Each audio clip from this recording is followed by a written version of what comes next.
Most people arrive here already exhausted, not because they haven't tried, but because they've tried everything. They have done what the culture told them was responsible, conscious, and necessary.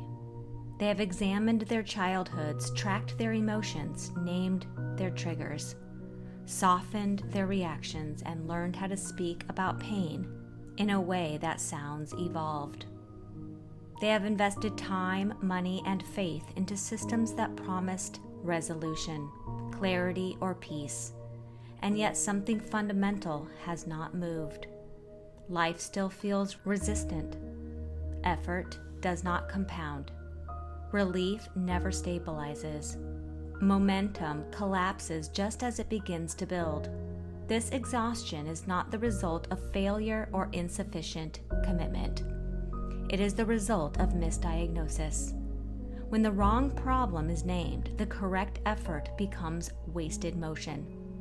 This work begins by stating plainly what most frameworks refuse to acknowledge. What you are experiencing is not a personal deficiency. It is not a wound asking to be healed. It is an interference pattern that was never meant to resolve through insight, compassion, or self-improvement. The modern language of healing subtly trains people to turn inward as suspects. When relief does not arrive, the assumption becomes that something deeper must still be wrong with the self. Another layer must be processed, another memory uncovered, another practice refined. Over time, this creates a quiet but corrosive conclusion that the individual is fundamentally flawed, resistant, or blocked. This conclusion is false, but it is useful to systems that depend on prolonged engagement without resolution. The longer a person believes the problem is them, the longer they remain available for management, guidance, and correction. What rarely enters the conversation is the possibility that the system itself is intact precisely because it redirects attention away from an external architecture and back toward individual as a project. The language of healing becomes a containment field when it insists that resolution must come from inside a structure that is already compromised. This doctrine begins where most modalities stop, by removing the individual from the role of culprit and returning scrutiny to the architecture that has been shaping perception, behavior, and outcome all along. To say, "You are not broken," is no longer sufficient. That phrase has been absorbed into the same ecosystem that profits from endless self-work. What must be said instead is more precise and less comforting. You are operating inside an infected field. Infection is not a moral judgment, and it is not a metaphor. It describes a condition in which a foreign intelligence installs itself within an existing system and begins to redirect function for its own continuity. The presence of infection does not imply weakness, failure, or lack of intelligence on the part of the host. It implies exposure. It implies access. And most importantly, it implies that no amount of optimization within the infected system will restore original function. The problem is not that you have failed to heal yourself. The problem is that healing was never designed to remove the thing that is interfering with your signal. Healing stabilizes systems. Infection survives stabilization. This distinction changes everything. Signal, as used here, is not belief, personality, intuition, or identity. It is the underlying coherence that allows action to produce consequence without friction. Signal precedes thought. It precedes narrative. It precedes meaning. When signal is intact, effort translates cleanly into result. When signal is compromised, effort dissipates, loops, or collapses. You can think clearly and still have corrupted signal. You can be emotionally regulated and still be disconnected from consequence. This is why so many intelligent, aware, capable people feel as though they are moving through resistance rather than reality. They are not failing to manifest or align. They are broadcasting through a distorted carrier wave. The tragedy is that most systems respond to this distortion by instructing the individual to try harder, go deeper, or be more present, all of which increase engagement with the very architecture that is interfering with signal transmission in the first place. The infection does not originate in thought, trauma, or emotion, though it uses all three as camouflage. It operates at the level of the field, then recruits the brain as a relay station. This is why insight alone never liberates. The brain is not the origin of the problem. It is the site of amplification. Once interference is installed, the brain begins to generate self-referential loop interval narration, observation without action, awareness without authority. This is often praised as consciousness. In practice, it produces supervision rather than sovereignty. The individual becomes a watcher of their own life instead of a participant. Choice slows. Decision becomes conditional. Action requires justification. Over time, this internal monitoring is mistaken for maturity or wisdom, when in fact, it is a control mechanism that keeps signal fragmented and delayed.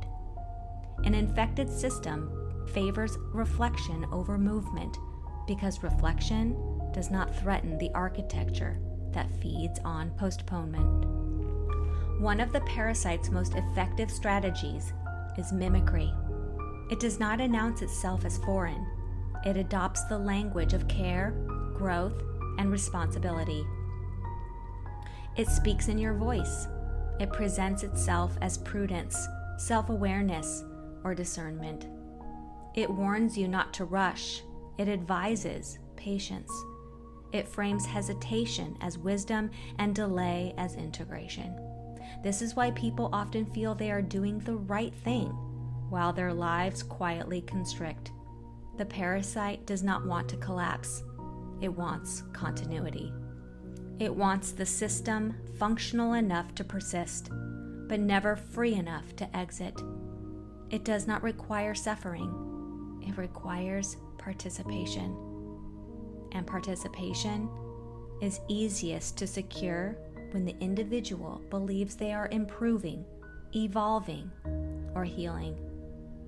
In this way, healing becomes not a threat to the parasite, but one of its most reliable food sources. This is why progress feels circular. You gain insight, experience temporary relief, then return to the same constraints under a new explanation. Each loop feels productive because it generates understanding, language, and self-knowledge. What it does not generate is exit. The parasite does not oppose healing, it depends on it. Healing keeps the host engaged. It keeps attention inward, and it keeps the individual busy refining themselves instead of questioning the structure they are embedded within. Over time, the pursuit of healing becomes indistinguishable from the maintenance of the cage. This is not because healing is wrong, but because it has been positioned as the highest possible objective. When healing becomes the end goal, no one asks what happens after the system is stabilized, or who benefits from that stabilization. Recalibration, as used here, is not a therapeutic process. It is not gradual improvement. It is not integration. Recalibration occurs when signal coherence is restored to a threshold that the parasite can no longer access. This does not happen through understanding. It happens through removal. Infection is not negotiated with. It is evicted. This requires a different orientation entirely, one that does not prioritize comfort, meaning-making, or emotional resolution. Recalibration often feels anticlimactic because it does not produce a story. There is no identity upgrade, no sense of becoming better. What changes is the background physics of experience. Effort begins to land, decisions complete themselves, the compulsion to explain or justify dissolves. Life becomes quieter, not because it is smaller, but because signal no longer needs narration to move. The reason this process is rarely discussed openly is because it destabilizes entire industries built around perpetual work without resolution. A person who recalibrates does not require constant guidance, reflection, or validation. They become difficult to market to. They are not easily captured by frameworks that promise future arrival. This is why recalibration is often reframed as dangerous, extreme, or irresponsible. It removes the individual from circulation. It ends the loop. It returns authority to the body rather than the story. None of this is compatible with systems that rely on ongoing participation. As a result, recalibration is either ignored or pathologized, while healing is elevated as the highest good. This doctrine exists because that hierarchy is inverted. This is not a healing book because healing assumes the self is the site of the problem. It assumes repair will restore function. What you are dealing with is not damage. It is interference, and interference does not respond to care. It responds to termination. This language may feel stark, but it is precise. When the parasite loses access to signal, it cannot adapt, bargain, or evolve. It simply collapses. There is no battle. There is no purification. There is only the removal of the conditions that allowed it to operate. What remains is not a healed version of who you were, but something quieter and more operational. Unmediated signal. You do not need to process more. You do not need to understand yourself better. You do not need to forgive, integrate, or transmute anything. Those instructions belong to a system that benefits from your continued engagement. What you need is a protocol that addresses the correct layer of the problem. A protocol that understands the difference between symptom management and structural override. A protocol that does not ask you to become better, but to become unreachable. This is not an invitation to self-destruction or denial. It is a refusal to continue operating inside a compromised architecture. It is the choice to stop participating in loops that never conclude. What follows is not reassurance. It is not hope. It is not encouragement. It is a map of the infection, the mechanisms that sustain it, and the conditions under which it loses access to you entirely. There is no promise of comfort here, and no reward for belief. There is only clarity. This work does not ask for faith. It asks for precision. And precision, applied correctly, changes reality without effort. This is not a guide to becoming whole. It is a kill protocol for the interference that convinced you wholeness was missing in the first place. If this resonated, it's the introduction to my paperback, The Parasite That Hijacked Your Signal: How Mimicry Became Your Operating System. If you'd like the book, see the description. If not, I'll see you in the next transmission.